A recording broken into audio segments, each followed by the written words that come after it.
Comme chaque semaine, je vous emmène découvrir les artisans qui font battre le cœur de l'Hexagone et les lieux qui font son prestige. Aujourd'hui, dans version française, zoom sur le musée Guimet.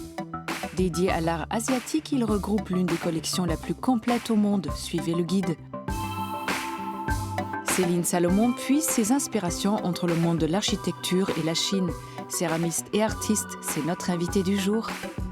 Plus question de genre avec En Mode. On déconstruit les stéréotypes jusque sur les podiums avec la thématique de la mode mixte. Ici, c'est de génération en génération que les savoir-faire se perpétuent. Bienvenue chez l'orfèvre Nicolas Mariscaël dans le geste. Et avant de rencontrer la créatrice Céline Salomon, tout de suite, point de vue.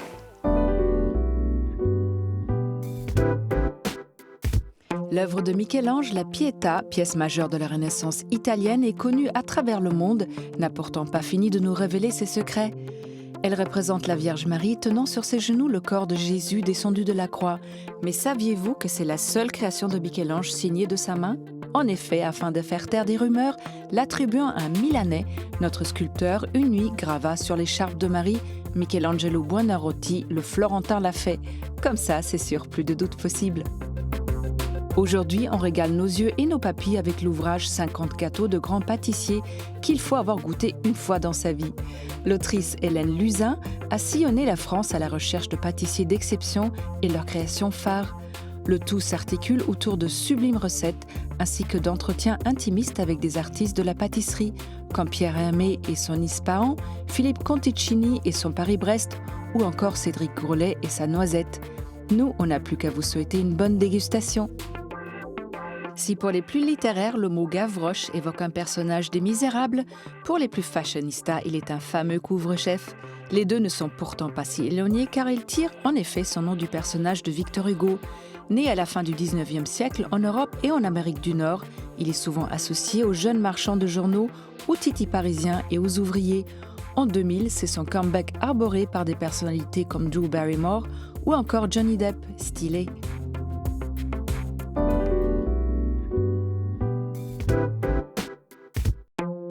Départ pour un voyage au cœur de la culture et l'art du continent asiatique. Nous avons poussé pour vous les portes du musée Guimet.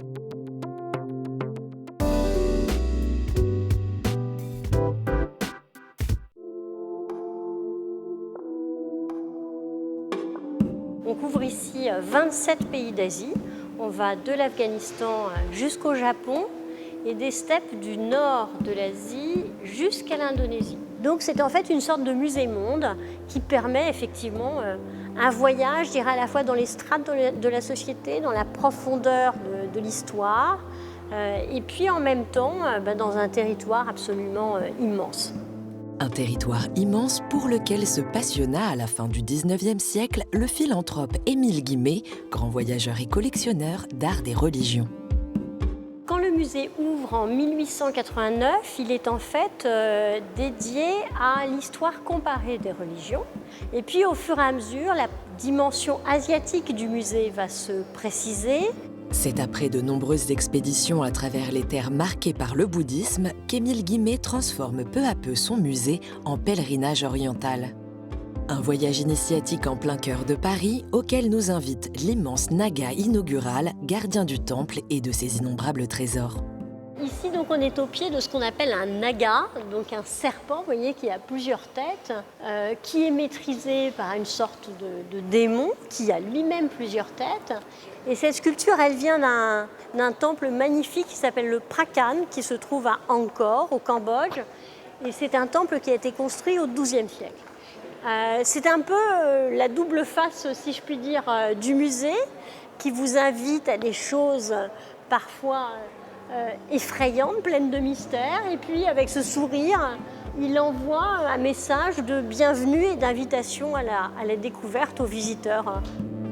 Des multiples représentations de Bouddha au masque de théâtre populaire, le visiteur navigue tout au long du musée entre art religieux et objets culturels.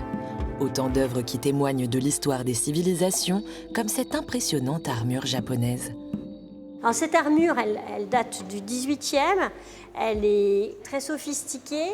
Ici, on a du cuir gaufré, de la laque, avec un aspect effrayant donné par le masque, qui est représenté ici avec des moustaches dorées, des soieries précieuses, on les aperçoit là, et toujours cet élément très fort qui sert à repérer le Seigneur et qui est son emblème en quelque sorte, qui figure au-dessus de ce casque. Et ce n'est pas un hasard si cette armure de haut rang est installée sur un coffre. Pourquoi un coffre? Eh bien parce que quand le Seigneur, le daimyo, est absent, pour matérialiser sa présence dans la demeure, on pose son armure sur le coffre qui contient habituellement l'armure. Donc on a en quelque sorte le sentiment d'avoir sa silhouette présente. Japon, Népal, Birmanie, Kazakhstan, toutes les contrées du bout du monde défilent, même la très secrète et inaccessible Corée du Nord et sa capitale Pyongyang. Juste derrière moi, il y a un très très beau paravent qui est une œuvre exceptionnelle du 19e siècle qui appartient à une tradition topographique et cartographique. On aime représenter de façon assez précise le paysage.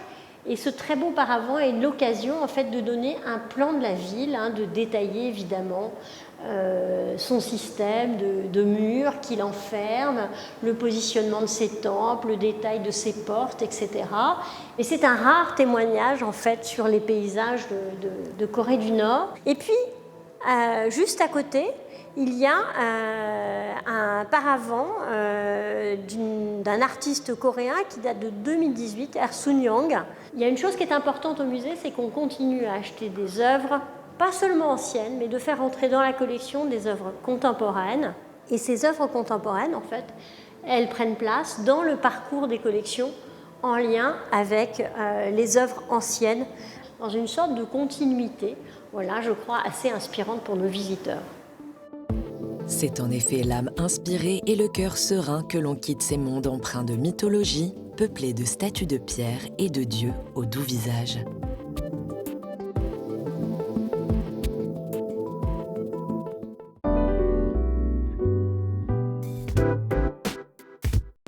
Celle qui murmure à l'oreille de la matière, c'est notre invitée Céline Salomon.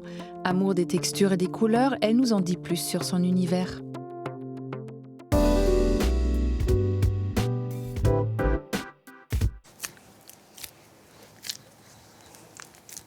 Plus on fait, plus on apprend du matériau, que ce soit de la porcelaine ou du grès que j'utilise aussi de plus en plus.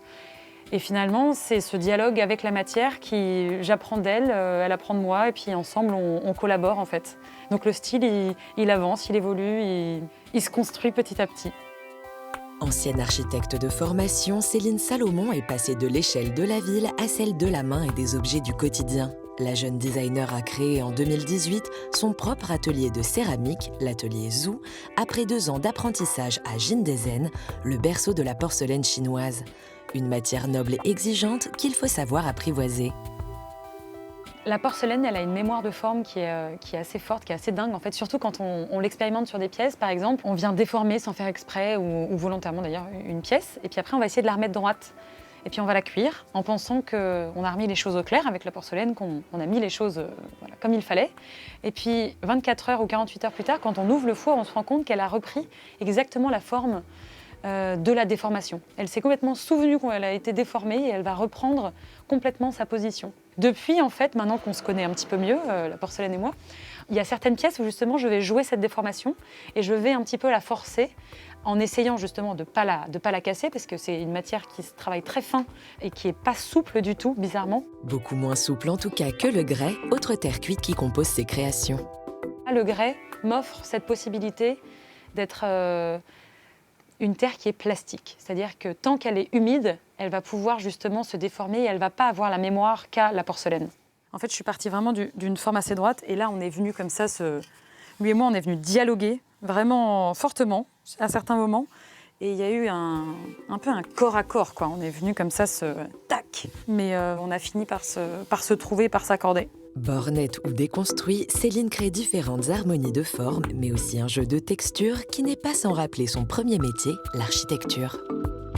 J'aime beaucoup, dans la porcelaine, créer cet effet de texture qui, moi, rappelle un peu l'enduit ou un béton, et où, en fait, il y a cette accumulation de la porcelaine que je viens appliquer sur une terre qui est très sèche. Et il va y avoir ces accumulations de matière, ces craquelures, qui offrent du coup des légères ombres et qui vient comme ça créer une surface qu'on a envie d'aller regarder un petit peu dans tous les recoins. Et puis qui vient se marier, qui vient dialoguer avec ce dégradé de bleu et qui offre en fait des profondeurs comme un rêve ou un songe ou des fonds marins. C'est vraiment très énigmatique presque. On s'y perd en fait un peu. Une couleur en effet captivante qui offre à Céline une multitude de teintes et de contrastes. Elle est très fascinante cette couleur. Le bleu, on peut je trouve, un bleu très sombre, on va pouvoir le regarder très longtemps puis se noyer dedans. On va avoir des bleus glaces qui au contraire vont être très très froids. Même dans mes traits calligraphiques, cette expression vraiment d'une émotion assez profonde. En fait, quand on s'approche, on va voir qu'il y a tous les traits du pinceau et qui, pareil, en fait, offrent un très grand contraste avec le blanc de la porcelaine. Tout ici, et c'est ce qu'on peut voir sur les pièces qui sont déjà cuites, c'est qu'il y a une variété de bleus parce qu'il y avait énormément de pigments au démarrage du pinceau et qu'après, en fait, il y en a de moins en moins et ça crée des dégradés comme ça, un peu naturels, selon les poils du pinceau. Dégradé de bleu, émail délicat ou mélange de matières, l'artiste explore sa créativité à travers de petites séries d'objets décoratifs, mais aussi de véritables œuvres d'art qu'elle expose dans la galerie de Laurence Bonnel.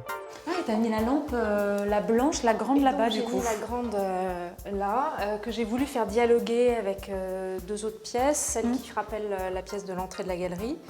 Et je trouvais que ça apportait beaucoup de douceur malgré l'acier qui est quand même un matériau un petit peu plus dur. Je suis d'accord. Céline, elle apporte quelque chose de très très poétique. Il y a ce contraste, je trouve, entre tout ce qui est cette construction. Là, il y a plusieurs éléments pour arriver à cette taille qui est un peu impressionnante pour de la céramique. Et puis en même temps, ce côté presque, on dirait qu'elle prend le vent, qu'elle pourrait presque s'envoler comme une fleur, ce contraste entre la légèreté et en même temps une rigueur. Un beau mariage entre matière traditionnelle et poésie contemporaine.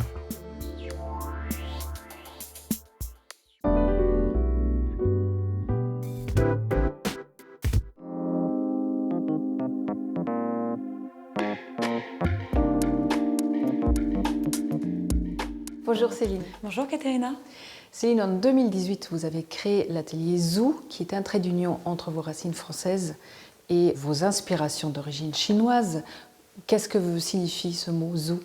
Alors Zoo, c'est assez intéressant parce qu'en fait, il signifie pas mal de choses, mais surtout, il signifie tribu, il signifie ensemble en fait. C'est un petit mot en fait qu'on va venir mettre entre plusieurs autres mots et qui va venir rassembler tout ça. Et c'était vraiment cette idée de rassembler en fait ces différentes origines et d'en créer un atelier. Vous avez débuté en tant qu'architecte, 5 ans d'études, du travail à la clé. Tout allait bien en apparence, mais en fin de compte, vous avez quand même changé de vie, et ça de façon assez radicale. J'aime penser que le travail que je fais aujourd'hui, il est un petit peu dans la continuité de toutes ces études et ce travail effectivement qui était à la clé. Les études ont été passionnantes, mais il y avait, même si en apparence tout allait bien, effectivement, il y a eu un malaise qui venait d'un problème d'échelle en fait. C'est des projets qui sont tellement grands, qui durent sur tellement longtemps qu'on en perd complètement à la fois la notion d'échelle humaine et la notion de temps. Alors vous partez en Chine pendant 2 ans sans parler la langue, sans connaître personne. C'est très courageux. Je suis tellement en fait heureuse et contente d'avoir eu cette expérience qui, je vous l'avoue, a été pas tous les jours facile, surtout effectivement avec la langue. J'étais dans une ville qui est dans la région du Jiangxi, qui est au milieu de la Chine, qui est vraiment pas touristique. La ville, elle s'appelle Jingdezhen, qui est la ville historique de la porcelaine, là où il y a un mont qui s'appelle le mont Gaolin, qui est là où le kaolin en fait a été découvert pour la première fois. Ça a été important. Je pense vraiment dans ma vie, ça a été un moment très fort, avec des hauts et des bas, mais qui m'a vraiment, je pense, construit et fait avancer dans ma vie de jeune adulte et d'adulte. Ce que je trouve très intéressant, c'est que bien sûr, il y avait le cadre de l'université, mais vous avez eu l'idée de vous intéresser aux petits échoppes des artisans qui étaient dans la rue, qui étaient ouverts à tous. Et c'est comme ça aussi que vous avez appris le gestuel, qui est extrêmement important. Ce qui est fascinant, c'est que cette ville, encore aujourd'hui, est remplie d'artisans qui ont, comme vous dites, des échoppes partout, ouverts sur la rue. Et donc, quand on se promène, on passe d'échoppes de céramique, d'ateliers de céramique en ateliers de céramique. Et finalement, ils vont être assez ouverts sur leur savoir-faire. Et effectivement, il y a eu cette barrière de la langue, mais les gestes, eux, sont presque universels. Et en fait, petit à petit, j'ai pu rencontrer et apprendre de ces artisans. Et ça a été hyper fort. Et finalement, le geste, quand on l'apprend en répétant, en regardant, il s'est inscrit en moi beaucoup plus que si j'avais eu la parole. Alors justement, comment votre geste a évolué depuis votre retour de Chine? Ce qui est intéressant, c'est que que ce soit à l'université ou les artistes qui m'entouraient, il y a un rapport en fait à l'art et au maître où on vient en fait comme ça répéter. On apprend du maître en répétant ce qu'il fait et puis jusqu'à devenir maître soi-même et de se libérer de cet art.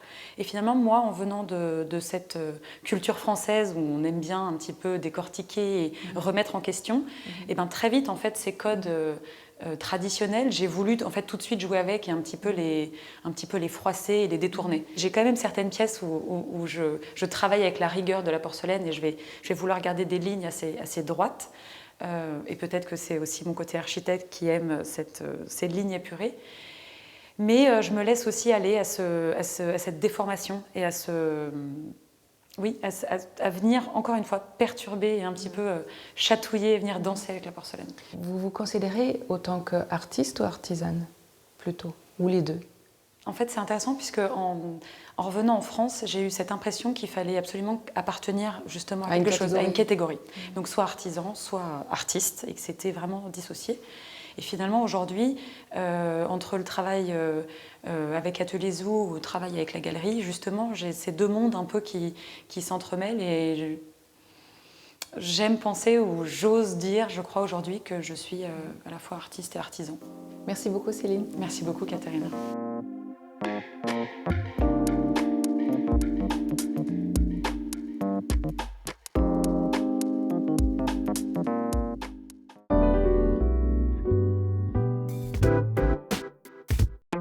La mode participe à l'évolution des codes et aujourd'hui c'est un focus sur la tendance du non-genré. Qui a dit qu'on ne pouvait pas porter ce qu'on voulait?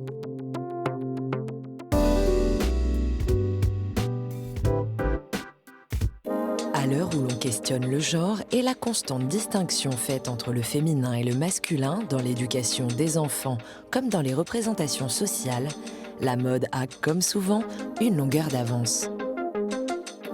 De plus en plus, sur les podiums, les collections sont mixtes, s'adressent à l'homme comme à la femme, voire à aucun des deux, rejetant les normes de binarité au profit d'une mode neutre qui ne différencie plus les sexes. C'est ce qu'on appelle le gender fluide, comprendre la fluidité des genres, ou bien le genderless, qui annule tout bonnement le concept. Cette mode pour toutes et tous trouve déjà des échos dans l'Europe de la Renaissance, où les garde-robes n'étaient pas si distinctes et où les hommes portaient des tuniques semblables à des jupes ou des robes. À partir du XIXe siècle, on les sépare. D'un côté, le costume sobre, et de l'autre, des robes cintrées qui perdurent jusqu'au milieu du XXe siècle. Dès la fin des années 60, les normes commencent à s'assouplir chez des marques comme Courrèges, qui simplifient la silhouette féminine avec des lignes droites, pensées pour toutes les formes de corps. Son directeur artistique actuel, Nicola Di Felice, cultive cette fluidité homme-femme avec un vestiaire qui convient à l'un comme à l'autre. Aujourd'hui, de nombreuses marques jouent des codes traditionnels du masculin et du féminin pour enrichir le vocabulaire de la mode. C'est ce que fait le duo de créateurs français Victoria Thomas, qui propose des tenues unisexes entièrement réversibles, ou la marque Gauchère, dont les silhouettes présentées sur des femmes arborent des coupes amples et droites qui conviennent aussi bien aux hommes. Mais ces dernières années ont vu émerger des collections plus radicales encore, faisant du vêtement non genré un propos politique. En mettant des pièces dites de femmes sur des corps d'hommes racisés pour leur marque GmbH, les créateurs berlinois Benjamin Husby et Serhat Izik questionnent également les normes hétérosexuelles et la figure de l'homme blanc dominant. En 2021, le créateur chinois Shen Suen se prête aussi à l'exercice. Une réflexion certes créative, mais aussi politique, qui atteint aujourd'hui toutes les sphères culturelles. Y compris celle du hip-hop, dont des rappeurs commencent à remettre en question la virilité exacerbée en jouant sur des looks féminins. À Paris, Kazé Cadwallader est l'une des têtes de file de la mode non genrée pour la maison Mugler, une marque à l'héritage ancrée dans la culture LGBT. Dans sa lignée, Ludovic de Saint-Cernin déclare ne jamais se soucier du genre lorsqu'il pense ses créations. Car s'il y a un terrain où toutes les identités doivent pouvoir être libres, c'est celui de la mode. Et elle est bien déterminée à s'affranchir du genre une bonne fois pour toutes.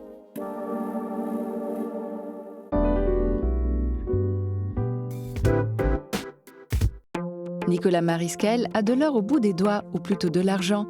Orfèvre, il travaille armé de ses outils de nombreuses pièces, des plus traditionnelles aux plus modernes.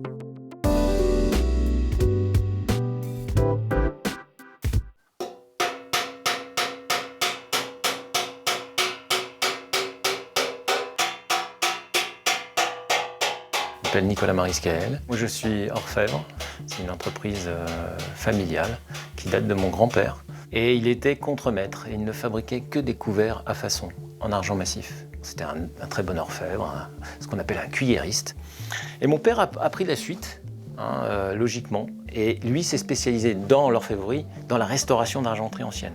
À son tour, Nicolas Mariskel a repris le flambeau. Depuis ses 17 ans, il reproduit des gestes de famille.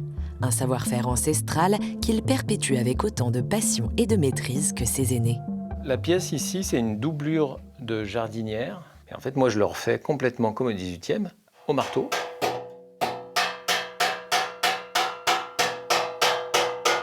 C'est un métal qui est extraordinaire, l'argent massif. L'argent, d'abord, c'est un métal précieux, il est culinaire, il est antibactérien. On l'utilise à 950 millièmes, 95% de métal, le reste c'est de l'alliage. Donc c'est un métal très ductile, très facile à travailler, mais c'est très très long à apprendre. Mon père me disait, pour que tu t'en sortes, il va falloir que tu maîtrises les gestes et tu maîtrises chaque métier de notre métier. Parce que vous devez polir, vous devez travailler au marteau, vous devez rétreindre, vous devez planer la plâterie, tout ce qui concerne les plats. C'est un autre métier, c'est une spécialité. Vous devez ciseler, décorer, graver. Et donc maintenant, moi, je sais tout faire. Une maîtrise complète du métier devenue tout aussi rare que son outillage qui date pour certaines pièces du XVIIIe siècle.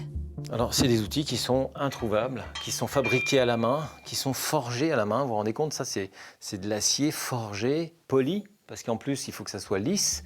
Il faut pas qu'il y ait d'aspérité, parce que l'argent massif marque. Enfin, pour moi, c'est de l'or, en fait. C'est vraiment, c'est tout mon patrimoine. Si j'ai pas ça, je peux plus travailler. Ça, c'est le marteau à forger de mon grand-père. Il a tellement travaillé toute sa vie. On voit l'usure ici, et l'usure là, et le bois, il a la forme de son pouce. Des outils chargés d'histoire familiale et dont certains renferment même quelques morceaux d'histoire avec un grand H. À l'intérieur, vous avez du parchemin, mais du vrai parchemin, la vraie peau de porc. On n'a pas trouvé mieux comme matière pour aspirer les défauts sur la surface du métal. Et donc alors c'est pareil, ça, j'ai une valise de parchemin que je détruis, des actes notariés qui datent de Napoléon, c'est le savoir-faire qu'on m'a transmis, et ça c'est très très important. Tellement important que la transmission de tout cet héritage se poursuit dans l'atelier aux côtés de ses enfants. Son fils Nathan, préposé aujourd'hui au polissage de l'argenterie, et sa fille Mélissa, devenue créatrice de bijoux et à son tour habile dans le travail de l'argent. C'est un métal très agréable à travailler. En ciselure, il est génial à travailler, il est assez mou et on voit tout de suite en fait, se moduler la matière. Je viens dessiner au traçoir, c'est un ciselé clair, les contours du dessin. Et après, je viens déposer un mat qui va donner tous les détails très particuliers. Cette fibre artistique, son père la développe aussi de son côté depuis quelques années en créant des objets d'exception qui allient savoir-faire et modernité. Ma formation me permet de créer des objets fabriqués à la main, mais aussi j'utilise le numérique. Par exemple, ce seau à champagne, c'est gravé en miroir numériquement. Après, on le fait complètement à la main. C'est ciselé, c'est découpé, c'est fabriqué à la main, c'est soudé à la main. En fait, c'est pas un métier mort. Il y a du potentiel dans ce métier parce qu'il y a toujours des clients, il y a toujours des amateurs, Il y a un peu de formation encore. Et d'ici quelques temps, une relève créative et inspirée.